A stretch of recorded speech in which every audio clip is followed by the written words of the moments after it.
सादर नमस्कार, सादर जय जिनेंद्र। क्षमा ब्रेकिंग जैन न्यूज प्रतिदिन प्रातः, दोपहर एवं रात्रि में देश भर से संपूर्ण जैन समाज से संबंधित सही और सकारात्मक समाचारों के लिए देखना और सुनना न भूलें। साथ में आपसे विनम्र निवेदन है कि यदि आपने इस चैनल को सब्सक्राइब नहीं किया है तो कृपया अवश्य कीजिए और शेयर और लाइक करके धर्म प्रभावना में सहयोगी एवं सहभागी बनिए। आज उनकी याद बहुत गहरी होकर आती है जो हमारे बीच में नहीं है। यहाँ बैठे हर व्यक्ति की शुरुआत उसके जीवन का मध्य, जीवन का अंत कहीं न कहीं उनसे बहुत गहरा जुड़ा हुआ था। सबकी स्मृतियों में और विशेष स्मृतियों में गुरुजी का स्थान अवश्य है। इसी कारण तो दूर दराज से चलकर उस स्थान पर उनको खोजने आए जहां वो है ही नहीं। अपनी खोज हम यहां से करने आए कि काश गुरुजी आज होते। सबके मन में ही होगा ना, गुरुजी होते तो हम लोगों ने मान लिया कि अब गुरुजी नहीं है। अगर आपने ये बात स्वीकार कर ली गुरुजी नहीं है तो फिर नहीं है। हम ये क्यों मान चले कि आचार्य भगवान नहीं है? जो निमित्त तो हमेशा कभी किसी के साथ रहा ही नहीं। बीते दिनों को याद करें जब उनके गुरु उनके साथ थे, उन्हें कितना समय मिला? कितना? कुछ वर्षों का। हमें तो लगभग 50 साल का। कितना? 50 साल का साथ मिला और ज्यादा। इतने सालों का सानिध्य मिलने के बाद भी हमारा मन अगर ये कहता है कि गुरुजी अब नहीं रहे तो मैं मानता हूं कि हमारी गुरु भक्ति में कुछ कमी है। जब पता है कि निमित्त सार्वभौमिक होता ही नहीं है, सदाकाल नहीं रहता, तो फिर ये बात क्यों मान लेते हैं? उनकी देह हमारे बीच में नहीं है, पर जहां जाते हैं, जहां वो रहे हैं, हमारी आंखें आज भी तो उन्हें वहीं देखती है। इस क्षेत्र पर मेरा पहली बार आना हुआ, प्रथम बार। जब मैं यहाँ पहली बार आया तो लोगों का एक ही उनका वाक्य कहता, आज गुरु महाराज आचार्य सिंह यहाँ बैठते थे, यहाँ उठते थे, यहाँ प्रवचन करते थे, यहाँ हर के बाद बैठते थे, हमारे हार हुए। हर बात में गुरुजी कब क्या करते थे उन्होंने मुझे बताया। मतलब उनके जहन में कितनी गहरे तरीके से ये बात बैठी हुई है। तो क्या जीवन भर काम बातों से चलाने वाले लोग अपनी यात्रा यादों से नहीं कर सकते? इतनी बातें आपने गुरुजी से की है, ये इतनी बातें उनकी सुनी है, तो क्या आपकी स्मृति इतनी कमजोर हो चली है कि उनकी बातें आपकी यादों में आज नहीं है? जब यादें हमारे पास शेष हैं तो हम क्यों कहते हैं कि गुरुजी नहीं है? यह बात सच है कि इस धरा पर अब उन जैसा दूसरा कोई नहीं होगा। या काट्य सत्य, ना भूतो ना भविष्यति। तो हमारी स्मृति जो हमारी अपनी संपत्ति है, हमने अपने चर्म चक्षु से उन्हें कब कब नहीं देखा, अपनी आंखों से हमेशा देखा है। हम तो एक बात कहेंगे, हम मुनियों से ज्यादा सौभाग्य तो आप कपड़े वालों का। जब चाहते थे तो उनके दर्शन कर लेते, उनसे मिल लेते थे, उनसे बातें कर लेते थे। हम तो उनको पाकर उनसे दूर हुए। हम तो उनको पाकर उनसे दूर हुए, तुम उनको निहार कर क्यों दूर हो रहे हो? इन आंखों से हर एक क्षण उस देवता के आपने दर्शन किए, पर इस धरती पर शाश्वत होकर आखिर आया कौन है? जब तीर्थंकर नहीं रह पाए तो इंसान को आना और चले जाना है। कहते जैन परंपरा में जो पंच परमेष्ठी की पूजा अर्चना भक्ति होती है, उसमें कहीं व्यक्ति को स्थान नहीं दिया गया। ये 5 व्यक्ति नहीं 5 पद हैं, अरहंत से लेकर नमो लोए सब सहुनम तक। तो मात्र गुणों की पूजा होती है। हम जब गुणों की पूजा करते तो व्यक्ति में हमारा लगाव क्यों है? व्यक्ति तो निमित्त मात्र उस पद पे आया, अपना काम पूरा किया, चले गए। हम आज भी गुरुजी की देह को ढूंढते, गुरुजी कहां हैं? तो वो भी एक आयु लेके आए थे, अपनी आयु पूरी की, अपने कर्मों का क्षय किया और हमारे बीच से चले गए। बीच में देह के साथ नहीं है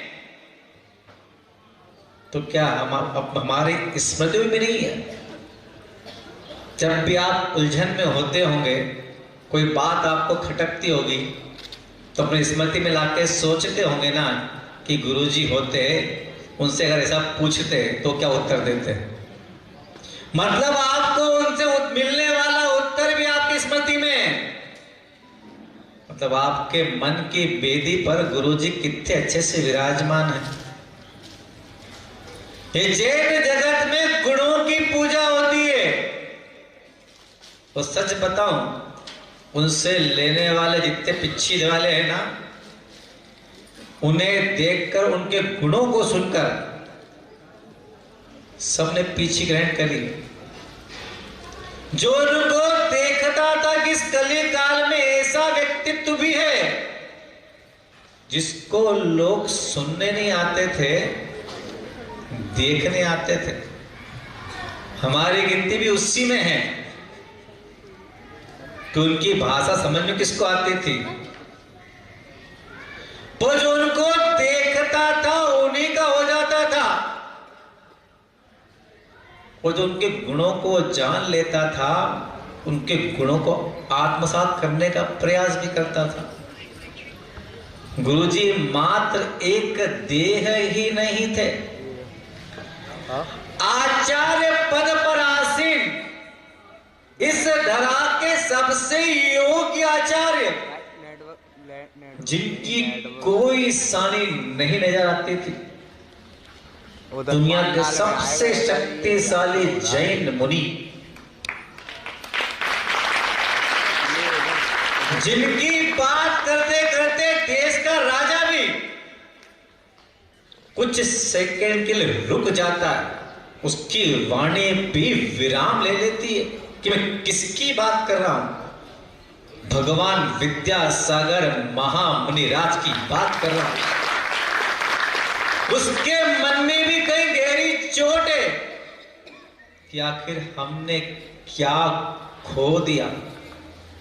वो एक राजनेता है और हम उनके शिष्य और भक्त हैं। उसने अपनी समस्याओं का समाधान गुरुजी से पाया होगा,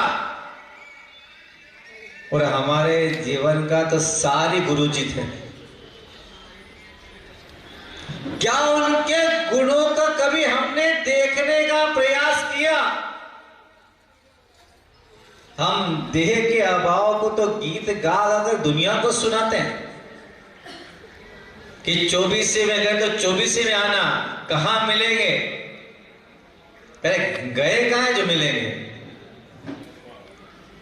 हम 2 साल में ये कहने लगे कि गुरु चले गए।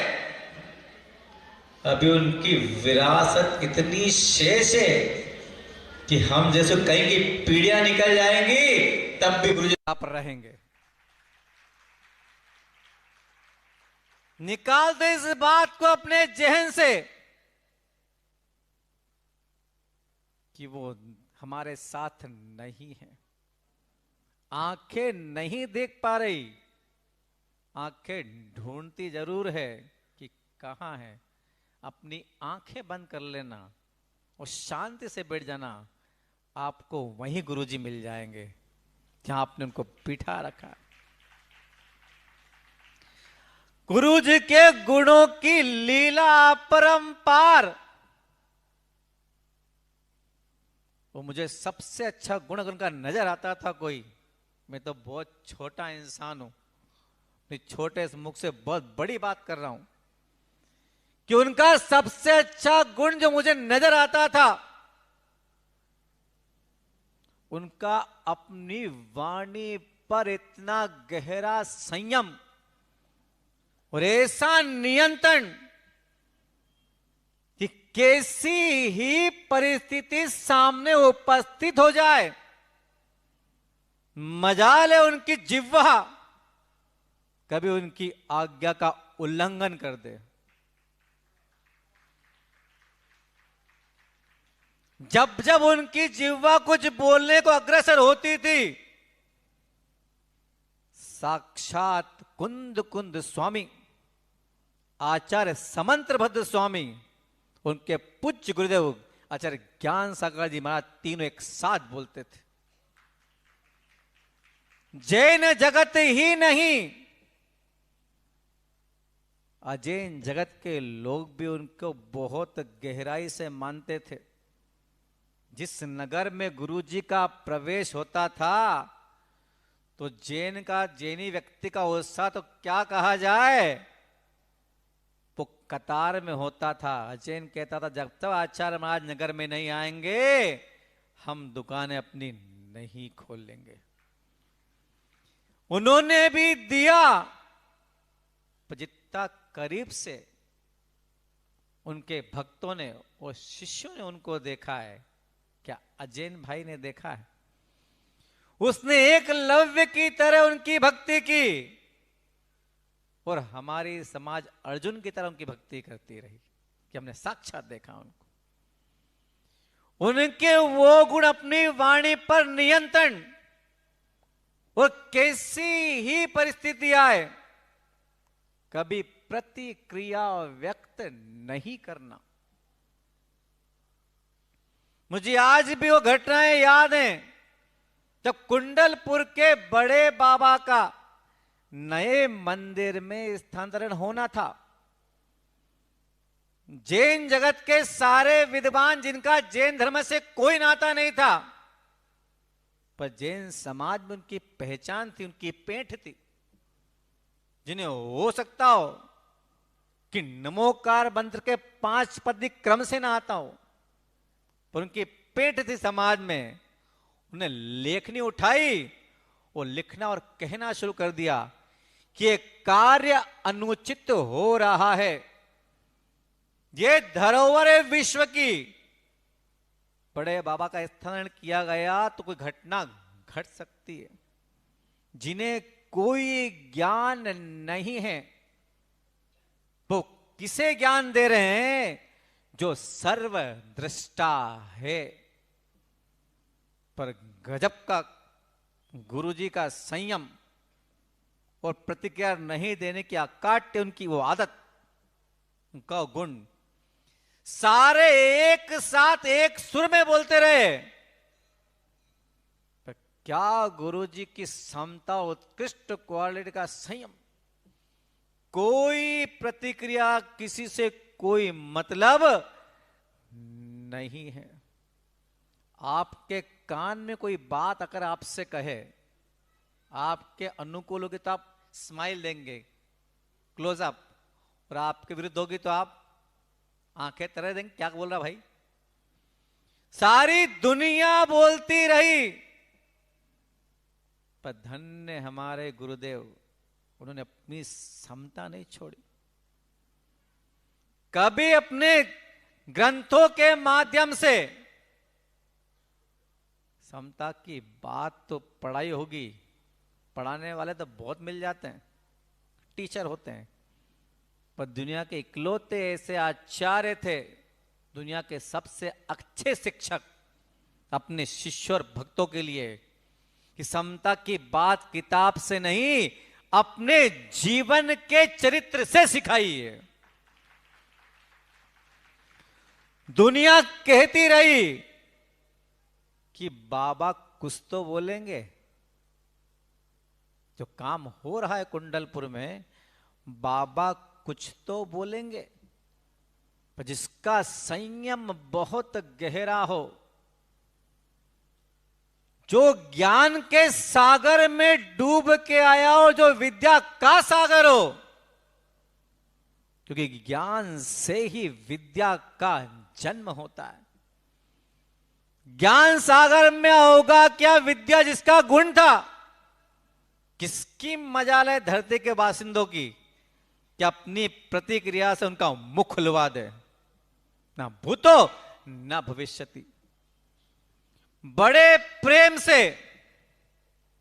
सारी प्रतिक्रियाओं को नजरअंदाज किया, और बुजदस्त का साक्षी मैं खुद भी हूं। जब बड़े बाबा का स्थानांतरण हुआ और बड़े बाबा पहली बार अपने स्थान से क्रेन के माध्यम से जब उठे हैं, तब पहली बार गुरुजी के शरीर से प्रतिक्रिया व्यक्त हुई। वो प्रतिक्रिया अगर आपसे मैं कहूंगा तो आपकी आंखें डबडबा जाएंगी। सुदूर खड़े थे, लगभग वहां से 150 मीटर की दूरी पे पहली बार जैसी क्रेन का लीवर दबाएगा, बड़े बाप ने इतना स्थान छोड़ा, दोनों आंखें उनकी आंसुओं से भर गई। पांव पैदल चलकर उस स्थान को छोड़कर जहां वो खड़े थे, बड़े बाबा की अगवानी के लिए वहां पहुंचे जहां बड़े बाबा अभी उठे उठे ही थे। आंसू लगातार बहाते हुए उस स्थान पर आया। तब संग को निराज ने पूछा, आचार्य महाराज आपकी भक्ति आपकी आंखों से दिखाई दे रही है, क्या बात है, आपकी आंख में आंसू क्यों आ गए? तो आचार्य महाराज ने एक बात कही थी, आंसू बहाते बहाते। तब पहली बार मैंने खुद ने भी उनकी आंख में आंसू देखे। आचार्य महाराज का आंसू भी आते हैं, क्योंकि हमने तो अनुशासन देखा उनका।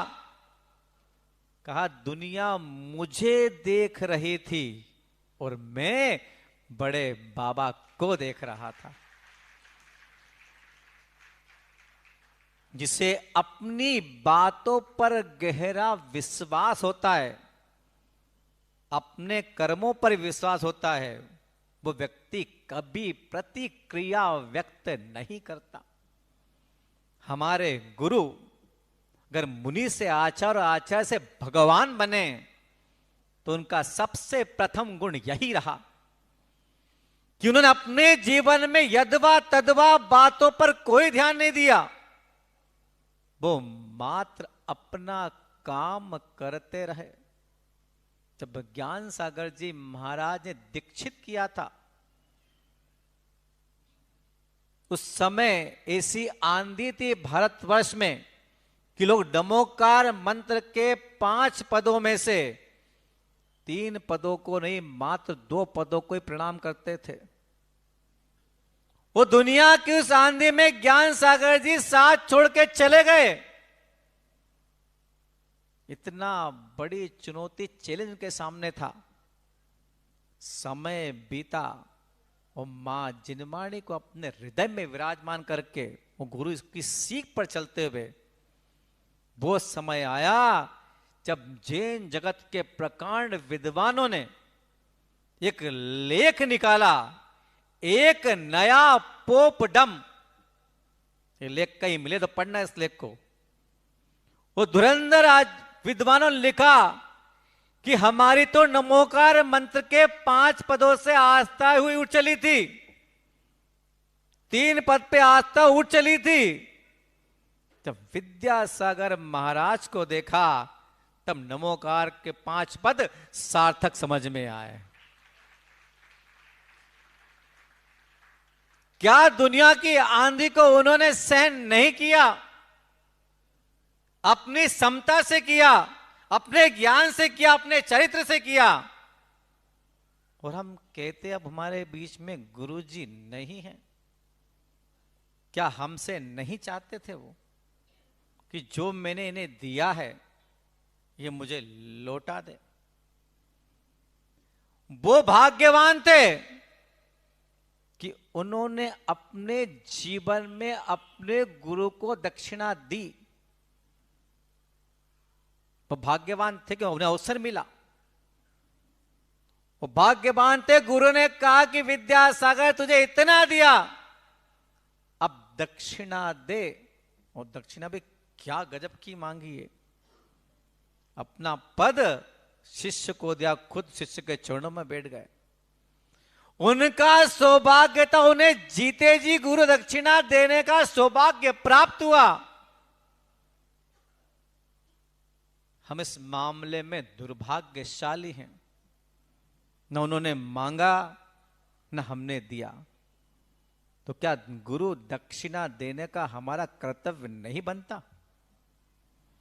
हर भक्त सुने, हर शिष्य सुने इस बात को बड़ी गहराई से कि सबके सिर पर गुरु दक्षिणा का बहुत गहरा कर्जा है।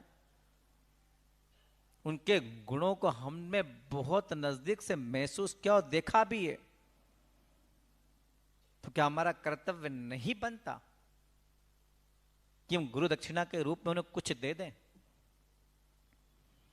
मात्र 2 साल की अवधि में उनकी दी गई शिक्षा आखिर कहां चली गई हम लोगों के बीच से? जिनकी ताकत नहीं होती थी नजरें उठाने की, इन प्रतिक्रियाओं के बवाल से वो उंगली उठाने लगे हैं। मजाल थी किसी की कि जेठ मास के उस सूर्य को कोई देख पाता, क्योंकि हम गुरु जी के जाते उनके गुणों का अध्ययन कर ही नहीं पा रहे कि वो क्या कहना चाहते थे, क्या करवाना चाहते हम लोगों से। मैं तो उनका बहुत मामूली सा शिष्य हूं, पर आत्मा उस दिन बहुत दुख जाती है जब कोई ये कहता है जिसकी कोई विषाद ही नहीं है कि विद्यासागर जी के शिष्य।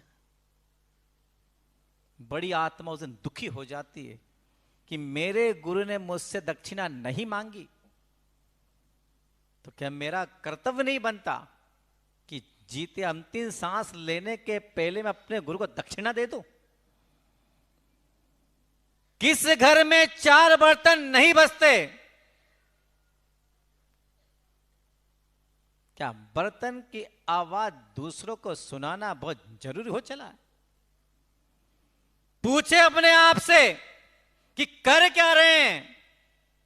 अभी गुरुजी को मात्र 2 साल हुए हैं। 2 साल में भूगोल ही बदलने का प्रयास गलती मत कीजिए। कितना ही प्रयास कर लीजिए, हम हैं सारे के सारे विद्यावंशी।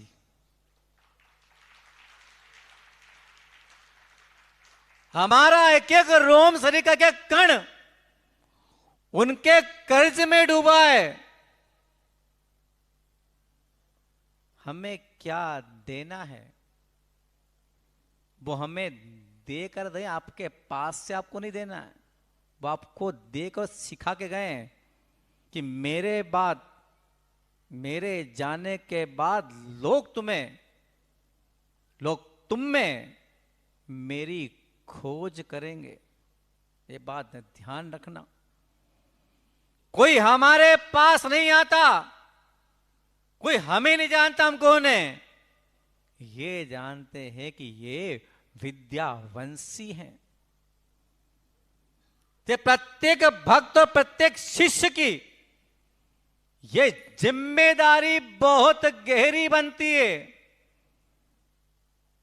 कि कोई भी प्रतिक्रिया करते समय इस बात का ध्यान रखना कि बात निकलेगी तो दूर तलक जाएगी। हमें अपने कर्मों से और अपने कृत्यों से अपने गुरु की इमेज बढ़ानी चाहिए या चिंतन कीजिए। जब उन्होंने कभी कोई प्रतिक्रिया दी ही नहीं अपने जीवन में, तो हमें उनके गुण आखिर नजर क्यों नहीं आते? ऐसी गहरी समता जिनके दम पर सारे काम हुआ करते थे और हुआ करते हैं, पर कभी अपनी वाणी से कभी किसी को कठोर शब्द नहीं कहे। चाहते तो उनके सारे काम उनके रहते ही सिमट जाते। पर आचार्य महाराज की ऐसी सागर की तरह गहरी, सागर भी उथला उनके सामने, ऐसी गहरी समता की कभी आदेश हम शिष्यों की छोड़ो, आप गृहस्थों को नहीं दिया। तो ऐसे क्या ऐसे 10 क्षेत्र बन जाते उनके रहते, पर कितने प्रेम से, कितने अच्छे शब्दों में अपने भाव आपके सामने व्यक्त करते थे कि जरा इस काम को जल्दी कर लो। कहते थे आप लोगों से। मैं आप लोगों को भी दोष नहीं देता कि उनकी सरलता को आपने अपनी सुस्ती बना लिया था। गुरु जी कहते थे ना कि जल्दी कर लो, आप सुस्त होकर काम करते रहे। वो इतने गहरे थे कि मैं क्यों अपनी समता छोड़ दूं? तुम्हें करना हो तो करो, नहीं करना हो तो मत करो। आप जब कोई काम करवाते हो और पावर आपके पास हो, तो आपकी चुटकी बजती ना, ए जल्दी करो इसको। सब कुछ उनके पास था, पर कभी कहा कि इस काम को करके दिखाओ जल्दी जरा? कभी आदेश दिया? उन्होंने आदेश नहीं दिया, फिर आपने क्या दिया? एक अधूरापन, उनकी इच्छा नहीं पूरी करना। इतिहास बीत गया वो, अब सब अधूरा है। उनके रहते सारे काम होते, तो उनकी एक हंसी उस बात में मिल जाती, एक मुस्कान, तो किया गया कार्य कितना सार्थक होता। अब हो भी जाए तो वो मुस्कुराहट हम कहां से लाएंगे? इसे देखने के लिए हम लोग काम किया करते थे। वो बीता हुआ कलम लौट के नहीं आने वाला। अब तो मलाल है और 2 हाथ हैं, इन्हें मलते रहो जितना मलना है, से क्या फर्क पड़ जाना है। मुझे तो इस बात की बहुत गहरी पीड़ा होती है कि इस क्षेत्र में वो जब रहे, हम तो भागे भागे फिर भी अभागे, पहुंच ही नहीं पाए।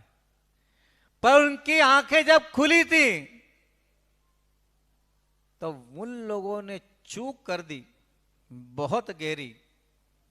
जब लगा कि आचार्य महाराज की देह उनका साथ छोड़ सकती है, ये अंदाज तो लगभग लग चुका था कि स्थिति सामान्य अब इस बार नजर नहीं आ रही, तो एक काम कर लेते। जब यहाँ की वादियों में घूमते और लोगों से सुनते हैं, तो चंद्रगिरी के प्रति गुरुजी का बहुत गहरा भाव था कि उनके रहते क्षेत्र खड़ा हो जाए, मंदिर बन जाए। कोई बात नहीं, इतना भर कर लेते कि आचार्य महाराज कोई साहस कर लेता, कोई दुर्लभ व्यक्ति, कि आप अपने हाथों से चंदापुर भगवान की प्रतिष्ठा कर दो। उनके हाथों से प्रतिष्ठा हो जाती तो उनके मन की बात पूरी हो जाती। हम मंदिर बनाने में लगे रहे, उनसे कोई कह ही नहीं पाया कि आचार्य महाराज प्रतिष्ठा ऐसे भी तो हो सकती है आपके हाथों से, काश वो कर लेते तो उनके मन की बात उनके मन के साथ नहीं जा पाती, हम कर लेते हमें कितनी खुशी होती, पर नहीं, उनकी सरलता पे हमने कभी ध्यान नहीं दिया। वो कहते रहे और हम अपने हिसाब से करते रहे। आखिर दिया क्या हम लोगों ने उन्हें? वो देते रहे देते रहे देते रहे, और हमारी झोली ऐसी अंधे कुएं की तरह देने के बाद भी आज तक न उनके सामने भरी, और आज भी खाली है तो खाली ही रही। दिया क्या हम लोगों ने? तो शिष्य और भक्तों से एक ही बात कहना है, जो मेरे अंतरंग की बात है। हो सकता है मैं गलत भी हूं, पर आज तो कहूंगा इस बात को कि उनके गुणों की तरफ ध्यान देकर सिर्फ वही कार्य करें जिससे उनकी ख्याति बढ़ती हो, प्रतिष्ठा बढ़ती हो, उनका मान बढ़ता हो, उनका आध्यात्मिक वैभव बढ़ता हो। हमें देखकर लोग ये कहें, देखो आचार्य विद्यासागर के विद्यावंशी जा रहे हैं। बस इतना कर लें, यही हमारे गुरु के प्रति हमारी बहुत गहरी श्रद्धांजलि और विनयांजलि होगी कि हमारे कर्मों से और हमारे प्रयासों से हमारे गुरु का नाम दिग दिगंत तक उज्जवल और विकसित होता रहे। बस इतना कर लें तो ये संघ जैसा वो चाहते थे वैसा अनवरत निरंतर चलता रहेगा। सबके अंदर समता आए, सबकी वाणी प्रतिक्रिया के लिए मौन हो जाए, इसी शुभ भावना के साथ बोलिए आचार्य भगवंत गुरुवर श्री विद्यासागर जी। क्षमा breaking Jain news YouTube channel पर विज्ञापन देकर धर्म प्रभावना में बने सहभागी। विज्ञापन देने हेतु संपर्क कीजिए मोबाइल नंबर 9026900740 एवं समाचार एवं वीडियो भेजने हेतु व्हाट्सएप नंबर 9335236222। क्षमा breaking Jain news YouTube channel देखने के लिए आपको बहुत बहुत धन्यवाद। सादर प्रणाम, सादर जय जिनेंद्र।